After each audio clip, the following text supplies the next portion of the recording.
siyang kumilos tapos ang angas niya. Halos natapatan niya yung galaw ko pero mas mautak siya at sanay sa ganun.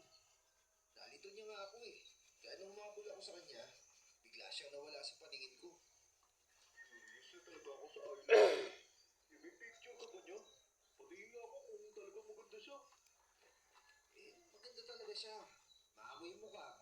May tangkat din tsaka sexy. Pero ayun nga lang, maangas at nang-assassinate ng mga aswang. Bakit na lang ako ng picture niya? Gusto ko din makita yung mukha niya. Oo, sige, mamaya, sisindan kita. Eh, teka, meron pala dito. Ginamit niya to cellphone ko at nag-selfie-selfie pala. Aba,